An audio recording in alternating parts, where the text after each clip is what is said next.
क्या समझते हैं? यह कितने प्रकार का होता है सिद्ध करना है। ठीक है, गति समीकरण है क्या? पहले हम ये जानेंगे कि गति समीकरण है क्या। तो जिस समीकरण द्वारा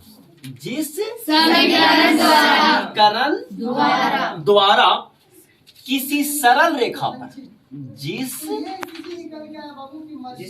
समीकरण द्वारा किसी सरल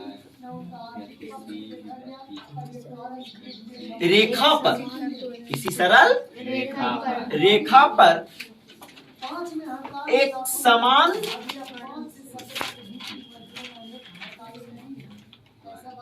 त्वरण से जिस समीकरण द्वारा किसी सरल रेखा पर एक समान त्वरण से गतिशील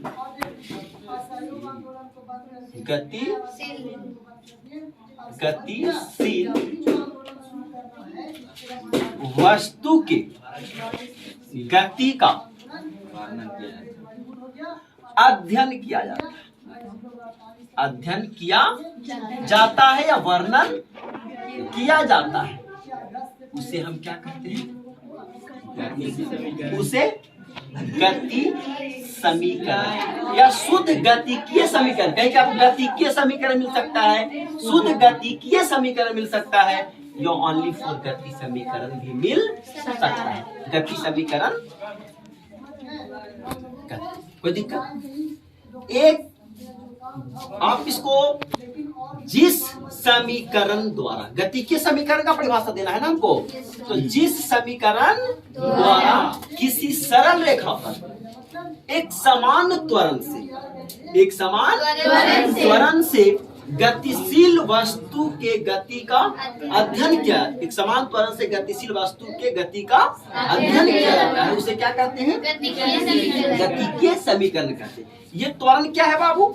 तो मैंने आप लोगों को बताया था कि बाबू किसी वस्तु के वेग में जो परिवर्तन होता है, तो वेग में जो परिवर्तन होता है ना, वो दो तरह का परिवर्तन होता है। एक परिवर्तन जो होता है वो समय के साथ वेग में वृद्धि होता है। जैसे मेरी बाइक अभी 50 की रफ्तार चली, 50 किलोमीटर प्रति घंटा की रफ्तार चल रही है, फिर 60 की रफ्तार चल रही है, फिर 70 की रफ्तार चल रही है, तो इसको भी हम त्वरण कहेंगे। और एक है कि 50 की रफ्तार से भी हम चल रहे हैं, फिर हमारी गाड़ी की चाल 40 हो गई, फिर 30 हो गई, फिर 20 हो गई, तो ये भी क्या है? त्वरण ही। अब दो तरह से त्वरण हो रहा है, एक वेग में वृद्धि हो रहा है उसको भी त्वरण कहते हैं, और वेग में कमी हो रहा है उसको भी त्वरण कहते हैं। तो एक धनात्मक त्वरण जिसको हम त्वरित बोलते हैं, जिसको हम त्वरित भी कहते हैं, और एक हुआ ऋणात्मक त्वरण जिसको हम मंदन कहते हैं। क्या कहते हैं?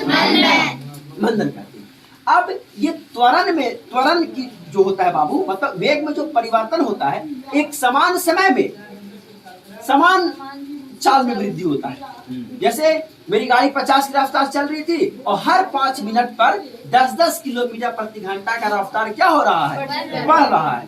तो इसको हम कहेंगे समान त्वरण। क्या कहेंगे? समान त्वरण। और अगर हमारी गाड़ी की चाल हर 5 मिनट पर अलग अलग चाल बढ़ा रहा है या घटा रहा है, जैसे पहला 5 मिनट में मेरी गाड़ी की चाल 10 किलोमीटर प्रति घंटा बढ़ा, अगला 5 मिनट में 15 किलोमीटर प्रति घंटा मेरा गाड़ी का चाल बढ़ेगा, अगला 5 मिनट में 20 किलोमीटर प्रति घंटा बढ़ गया, तो ये जो होता है असमान त्वरण कहलाता है। क्या कहलाता है? लेकिन हम लोगों को गति समीकरण को समझने के लिए असमान त्वरण नहीं, एक समान त्वरण से जो गतिशील वस्तु होती है उसके गतिशील वस्तु के गति का जो अध्ययन करते हैं हम लोग, उसको हम क्या कहते हैं? गति समीकरण कहते हैं। देखो ग्राफ की मदद से बाबू हम इसमें एक वेग लेते हैं और एक समय लेते हैं। वेग लेंगे और क्या लेंगे? ये x अक्ष है और ये क्या है? y अक्ष। आपको ग्राफ जब हम पढ़ाए थे तो उसमें बताए थे कि बाबू x अक्ष जो होता है उसको स्वतंत्र माना जाता है, और y अक्ष जो होता है उसको आश्रित माना जाता है, वो डिपेंडेंट माना जाता है कि वो x पर क्या होता है? डिपेंडेंट। ठीक है, अब हम लोगों को गति समीकरण को समझने के लिए हमें दो चीजों की जरूरत पड़ रही है। एक जरूरत पड़ रही है गति वेग की, और एक समय की। एक वेग की और एक समय की। तो अब बताओ तुम लोग कि वेग और समय में स्वतंत्र कौन है? समय स्वतंत्र है या फिर वेग स्वतंत्र है? समय स्वतंत्र। तो समय को हम कहाँ दिखाएंगे? एक सेकंड। और समय को हम लोग किससे करते हैं? टी से करते हैं। किससे करते हैं? टी से। और वेग क्या हुआ? डिपेंडेंट हो गया। और वेग को जो सूचित हम लोग करते हैं, तो वेग दो तरह का होता है। एक प्रारंभिक वेग होता है और एक अंतिम वेग होता है। तो प्रारंभिक वेग को हम u से सूचित करते हैं और अंतिम वेग को v से सूचित करते हैं। मान लेते हैं हमारी जो गाड़ी है वो u किलोमीटर प्रति घंटा के रफ्तार से चलना शुरू करेगी, ठीक है। और एक समान त्वरण से, तो समान त्वरण का जो ग्राफ बनता है उस सरल रेखा में बनता है वो ऐसे, ठीक है। मान लेते हैं कि हमारी गाड़ी की चाल अभी u किलोमीटर प्रति घंटा है और t समय के बाद हमारी गाड़ी की जो चाल हो गई वो v किलोमीटर प्रति घंटा हो गई। ये मात्रक हम लोग दिखाते नहीं है, सिर्फ u और v से काम चला लेते हैं। जैसे मैंने बोला ना, 50 किलोमीटर प्रति घंटा के रफ्तार से मेरी गाड़ी चल रही थी और 5 मिनट के बाद मेरी गाड़ी की चाल 60 किलोमीटर प्रति घंटा हो गई। ये 50 जो शुरू वाला जो चाल हमारा हुआ बाबू, उसको u बोलेंगे। क्या बोलेंगे? और 5 मिनट बाद हमारा जो 60 हो गया, तो v जो कहलाएगा वो क्या कहलाएगा? अंतिम चाल, यानी v कहलाएगा। वो क्या कहलाएगा? तो यहाँ पर हमें सिद्ध समीकरण को सिद्ध करना है, इसमें हम कोई निश्चित मान लेकर के नहीं चलेंगे। यहाँ पर हम लोग अज्ञात राशि को लेकर के चलेंगे। जैसे हमने u लिया, u से चलना शुरू किया और t समय में हमारी चाल क्या हो गई? v हो गई। कितनी हो गई? अब इसको हम यहाँ डॉट डॉट मिला देते हैं। मतलब यहाँ से यहाँ तक की जो लंबाई है वो u है और यहाँ से यहाँ तक की जो लंबाई हो गई वो क्या हो गई बाबू?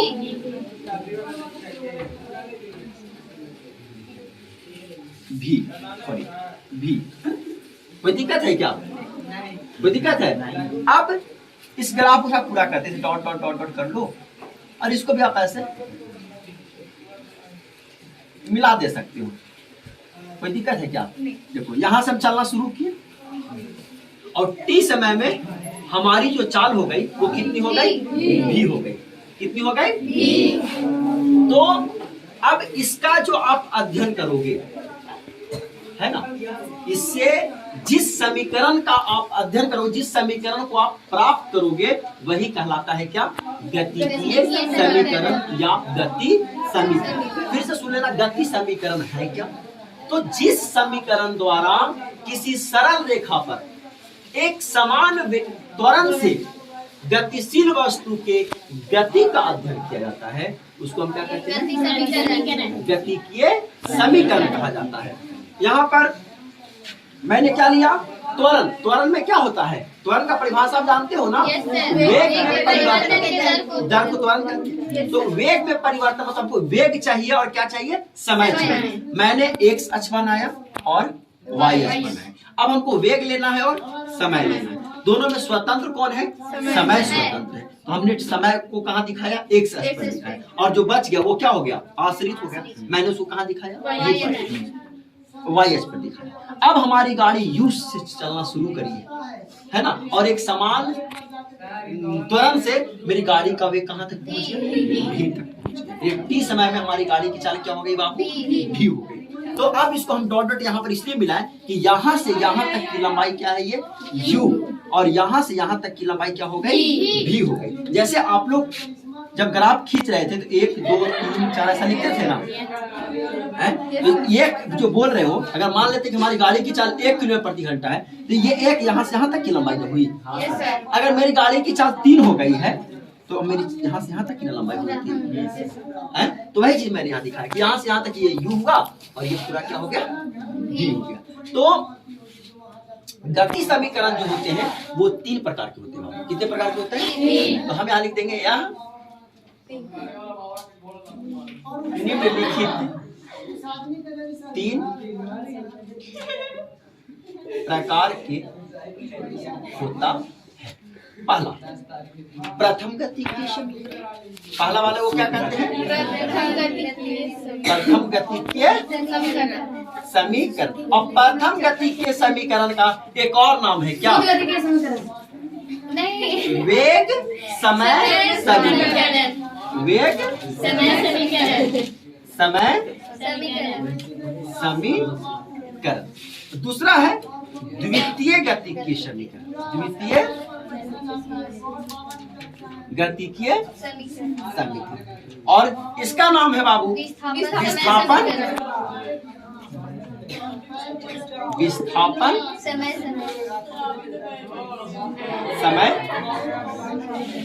समीकरण। और तीसरा है तृतीय गति की समीकरण। तृतीय गति के समीकरण, इसको क्या कहते हैं? वेग विस्थापन समीकरण। वेग विस्थापन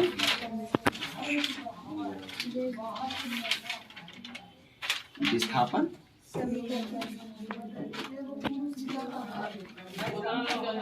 समीकरण। कोई दिक्कत लगा क्या यहाँ पर? Note down please. अब हम लोगों को सिद्ध करना है प्रथम गतिकीय समीकरण। हम लोग प्रथम गतिकीय समीकरण को बाबू वेग समय समीकरण भी कहते हैं। क्वेश्चन है प्रथम गतिकीय समीकरण या वेग समय समीकरण को सिद्ध करें। ठीक है, मैंने गतिकीय समीकरण को समझाते समय एक फिगर बनाया, एक ग्राफ खींचा था। यही ग्राफ है ना वो। अब इसी ग्राफ के मदद से हम प्रथम गति के समीकरण को भी सिद्ध करेंगे, द्वितीय गति के समीकरण को भी सिद्ध करेंगे और तृतीय गति के समीकरण को भी सिद्ध करेंगे। देखिए तो बाबू, इसमें क्या सिखाएगा आप लोगों को कि कोई वस्तु जो है वो यू चाल, मतलब किसी वस्तु का चाल यू है, प्रारंभिक चाल क्या है? यू। जो टी समय में अपना वेग कितना कर लेता है? भी कर लेता है। ठीक है, तो उसको लिख लो। माना कि कोई वस्तु यू वेग से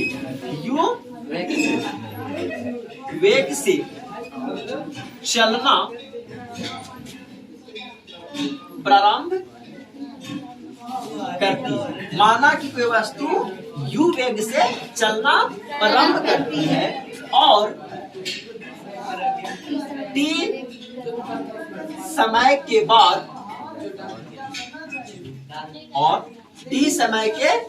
बाद उसका चाल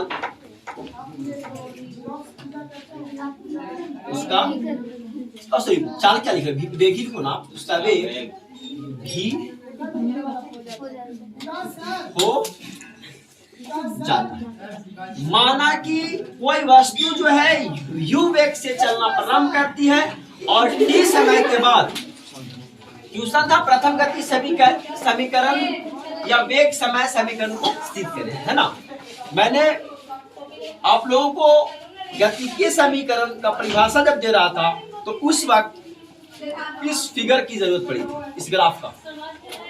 अब इसी ग्राफ के मदद से हम प्रथम गति समीकरण को भी सिद्ध करेंगे, द्वितीय गति के समीकरण को भी सिद्ध करेंगे और तृतीय को भी सिद्ध करेंगे।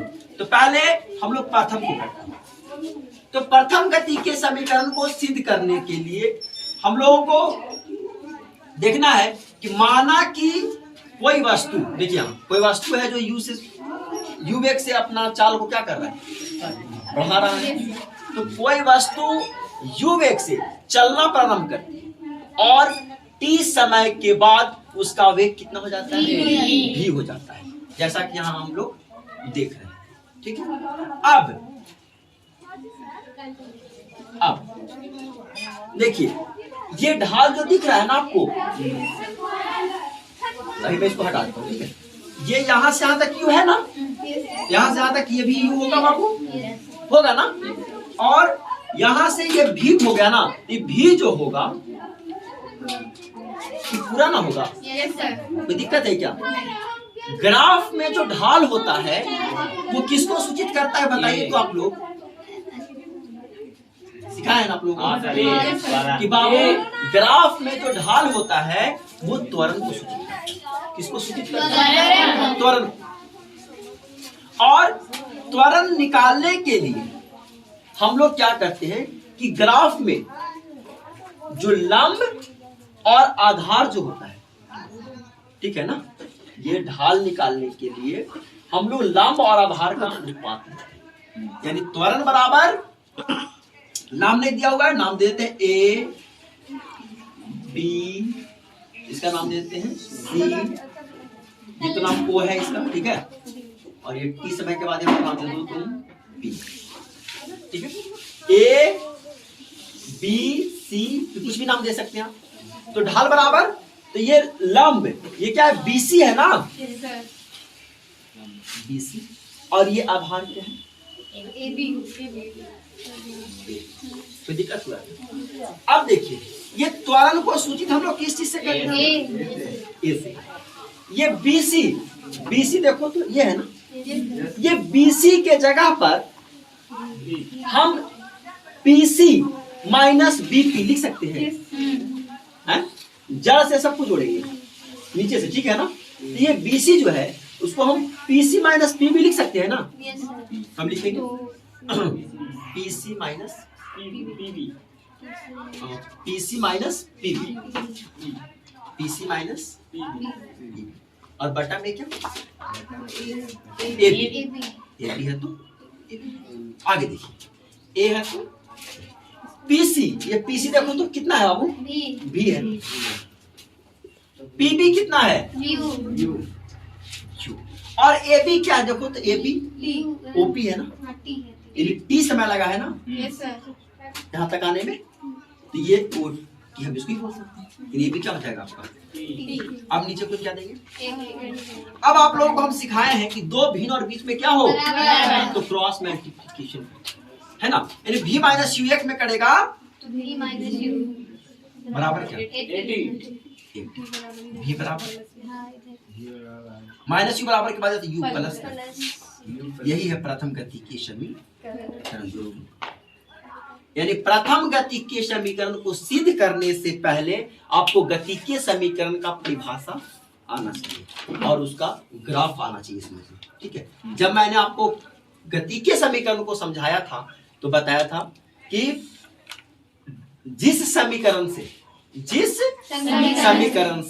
किसी सरल रेखा में एक समान त्वरण से गतिशील वस्तु के गति का अध्ययन किया जाता है तो उसको हम क्या कहते हैं आपको? गति के समीकरण कहते हैं। और फिगर क्या था? वस्तु मेरा u वेग से चल रहा है और t समय में उस वेग क्या हो गया? v हो गया, हुआ ना। अब इसके मदद से हमने क्या करा? गतिकीय समीकरण को सिद्ध करा ना, प्रथम। द्वितीय सब सिद्ध करेंगे तो भी हमें इसकी जरूरत पड़ेगी, तृतीय जब करेंगे तो भी हमें इसकी जरूरत पड़ेगी। Next time